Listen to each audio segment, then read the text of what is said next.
আসসালামু আলাইকুম সবাইকে, ওয়েলকাম টু অদম্য একাডেমি।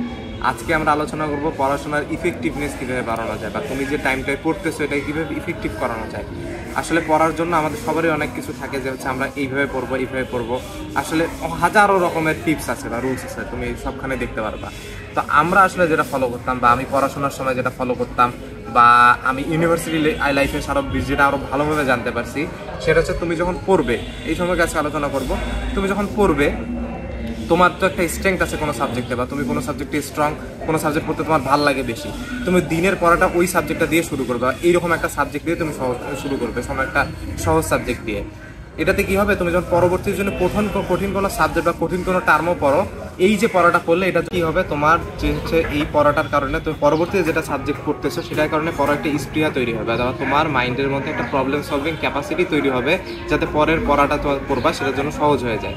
দ্বিতীয়ত তোমরা যেটা করতে পারো, যে তুমি যখন কোনো একটা সাবজেক্ট পড়তেছো বা কোনো একটা কম্প্রিহেনশন পড়তেছো, সেটার জন্য তুমি আগের থেকে প্রশ্নগুলো একটু দেখে নেওয়া, এখানে অধ্যায় শেষে কী প্রশ্ন আছে, বা তুমি যখন একটা লাইন পড়তেছো ওটাতে নিজেকে প্রশ্ন করে পড়া, যে এই লাইনের থেকে এই কোশ্চেন আসতে পারে, নিজেকে প্রশ্ন করলা বা নিজেই উত্তর দিলা, তাহলে তোমার এটার কারণে তোমার মাইন্ডের মধ্যে অটোমেটিক প্রশ্নটা সেট হয়ে যাবে এবং উত্তরটাও তোমার মাইন্ডের মধ্যে সাবকনসিয়াস মাইন্ডে থেকে যাবে। দ্বিতীয়ত, তোমার দেখো তুমি বায়োলজি বইয়ের কথা বলো বা বিভিন্ন ফিজিক্স বইয়ের কথা বলো, তোমার বিভিন্ন চিত্র থাকে, এই চিত্রগুলোকে তোমার ভালো মতো মেমোরিতে রাখা, কারণ এই চিত্রকর্ম বা তোমার কোনো ঘটনা এগুলো আমার মেমোরিতে খুব ভালো মতো থাকে। তোমাকে যদি বলি যে তুমি আজ থেকে 7 দিন আগে তুমি কি দিয়ে ভাত খেয়েছো, তুমি কখনোই বলতে পারবে না, কিন্তু তোমার একটা কোনো ঘটনা যদি সেরকম থাকে, ঘটনার প্রভাব থাকে, তুমি তোমার ভাত খাওয়া নিয়ে বা কোনো একটা ঘটনা থাকে এটার পিছনে, তুমি সাধারণ ঠিকই মনে করতে পারবে। তাহলে আমরা কি বুঝতেছি, যে কোনো একটা ঘটনা প্রভাব বা চিত্রকর্ম আমাদের মাইন্ডে খুব ভালো মতো সেফ থাকে। তো সেটাই জন্য তোমার যে বইয়ে যে চিত্রগুলো আছে এগুলো খুব ভালো মতো তোমার মাথার মধ্যে সেট করে রাখা, যে আসলে চিত্রগুলো, তাহলে দেখা যাবে পরীক্ষা হলে তুমি ভালো মতো অ্যান্সারগুলো করতে পারতেছো। অন্তত কোনো থিওরি মনে না থাকলেও চিত্রটা মনে আছে, বা ওই পাতার যে পেজটা আছে সেই পেজটার ফরম্যাটটা মনে আছে তোমার, তাহলে তুমি খুব ভালো মতো উত্তরগুলো করতে পারবে, অ্যাটলিস্ট কোনো ধারণা না থাকলেও। আর 4 নম্বরে তুমি যেটা করতে পারো, যে হচ্ছে একটানা না পড়া, যে অনেকে দেখা যাচ্ছে যে টানা 5-6 ঘন্টা পড়তেছে, সকালে উঠে কি পড়ছে সব ভুলে যাচ্ছে।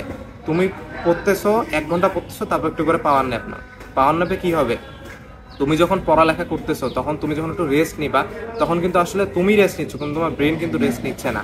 তুমি যখন 1 ঘন্টা পড়ার পরে যখন একটু পাওয়ার ন্যাপ নিবা, তখন তোমার ওই ব্রেন তোমার যেগুলো পড়লে এগুলোকে মেমোরাইজ করা শুরু করবে, যার কারণে তোমার মেমোরিতে খুব ভালো মতো ব্যাপারগুলো সেফ থাকবে।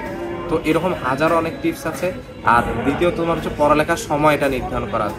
আমরা এখন অনেকেই রাত জায়গায় আমাদের একটা অভ্যাস হয়ে গেছে, কিন্তু পড়ালেখা সবচেয়ে ইফেক্টিভ হয় তুমি সবাইকে, তোমার বাবা দাদা সবাইকে জিজ্ঞেস করলে দেখবে যে পড়ালেখার সবচেয়ে সুন্দর টাইম হচ্ছে ফজরের পর থেকে। এই ফজরের পর থেকে তুমি যখন পড়ালেখাটা করবে, তখন সেই পড়াটা তুমি যদি 2 ঘন্টায় পড়বে, সেটা সারাদিনে তোমার 4 থেকে 5 ঘন্টার পড়ার মতো হবে। তো ভাই, এরকম অনেক টিপস আছে, তুমি এই টিপসগুলোকে ফলো করে পড়ালেখা করো। তাহলে হচ্ছে পড়ালেখা আসলে খুব কঠিন জিনিস না, ইফেক্টিভ ওয়েতে পড়ালেখা করাটাই মেইন জিনিস। ধন্যবাদ সবাইকে।